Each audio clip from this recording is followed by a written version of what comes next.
telling you how I got into 9/11 Truth. My name is Sander Hicks. I'm the founder of two independent media companies.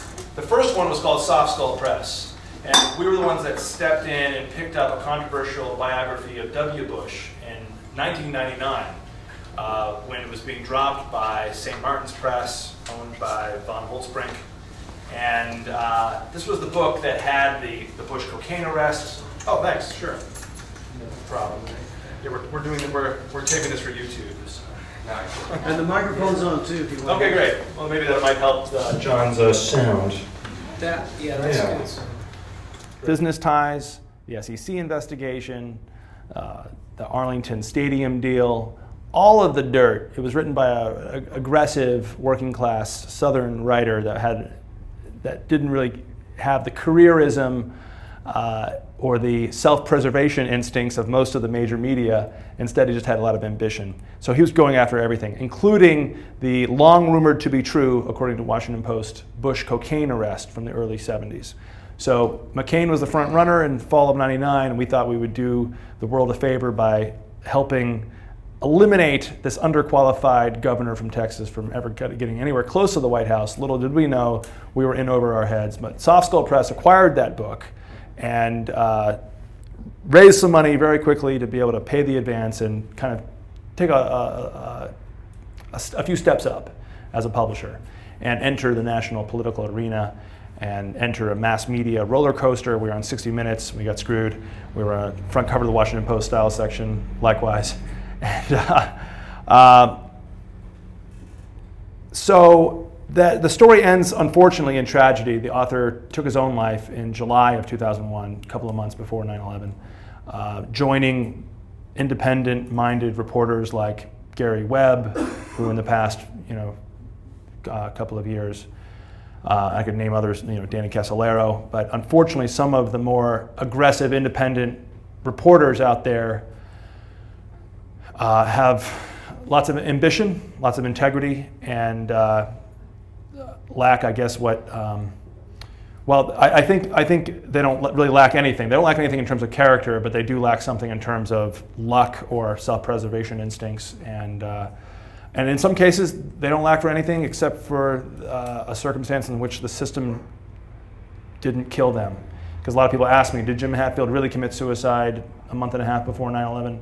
And I have to say, I'm not 100% certain, but I'm about 85% certain that it was really the system and his own depression and alcoholism. So when 9/11 happened, I was just re-energized to get people to look at Fortunate Son, his biography of Bush, and especially when the media started pinning it on bin Laden, who I had known to be a former CIA asset. And most scholars of the Afghan-Soviet Civil War know he was a former CIA asset. That was, the head of MAK, which was the main financial funnel that the CIA was using through Pakistan and their ISI. And so the commercially minded left-wing publisher instincts in me just completely kicked in, and I was like trying to get people to look at Fortunate Son again. Unfortunately, I was already in a leave of absence from that first company of mine, and I was out in Long Island. So I had plenty of time to really look under the hood of the official story of 9/11. And the book that resulted is a book called Big Wedding. I have some visual aids here, so I'll occasionally make reference to certain books. And this book resulted, it was written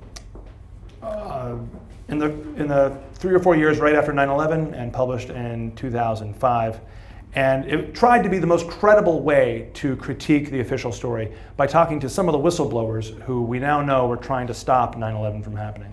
And the ones I had the most access to were Randy Glass with the Joint Terrorism Task Force of Florida, and Delmart Vreeland, slightly kooky guy who was with the somewhat linked to naval intelligence, who was in prison on 9/11 in Canada.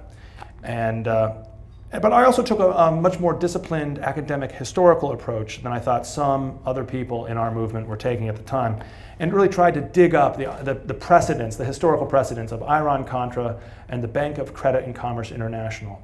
Because when Osama bin Laden was the CIA's point man in the Afghan-Soviet Civil War, the financial engine behind him was this thing called BCCI, the Bank of Credit and Commerce International. And we're going to start talking about the Dr. Graham stuff in a minute. But this is important because it's important to remember how influential BCCI was on the international capital, international financial flows scene. It was originally a third world empowerment bank that eventually got perverted into this one of the most powerful, corrupt financial entities ever. They were dealing with narcotics trafficking, prostitution, major international weapons deals, and George Herbert Walker Bush had an account there, the CIA, William Casey was very close, the director of CIA under Reagan was very close to them. They used it to, for their black ops in the Afghan-Soviet Civil War.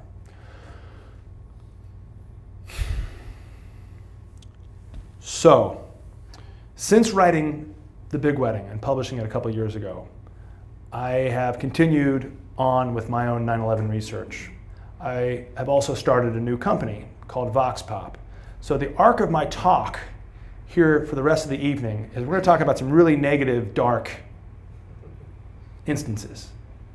But the talk is going to end in a place of hope, a place of actual rubber hits the road kinds of successes. And I'm going to talk about what I'm doing in Brooklyn on a local level and where we plan to go with that. So even if it gets really morbid and you suddenly feel despair, well, we're going to talk about courage. We're going to talk about political, spiritual rejuvenation and the need for courage. Okay? So what I really pride myself in with The Big Wedding is that this is a book that was painstakingly researched. I was really trying, I guess being burnt on 60 Minutes with Jim Hatfield, I really wanted my sources to be impeccable. I wanted a really great bibliography, and so the book has got a great bibliography and a great set of footnotes. And I really respect the need that we all have for the smoking gun in 9/11. Now, I'm not a controlled demolition expert, and I have a utmost respect for people like Richard Gage and other people who are focusing on controlled demolition. But as a nationwide movement, I personally feel that the 9/11 truth movement does not need to limit itself to leading off with talking controlled demolition theories to potential recruits or potential people who might be progressives who are interested in this as a way of understanding the world. This is not to denigrate controlled demolition, but let me just emphasize that I think controlled demolition has become sort of the favorite theory inside the 9/11 truth movement in the past couple of years. What the Dr. Graham investigation that I undertook this past fall proves to me, it's another significant link in a whole separate pattern or way of proving 9/11 foreknowledge and 9/11 complicity. And that pattern has to do with this. There is a clear pattern of federal protection of the 9/11 hijackers, or patsies, as some people like to call them. And this pattern is provable. But first, let's talk about the late, great Dr. David Graham. He completely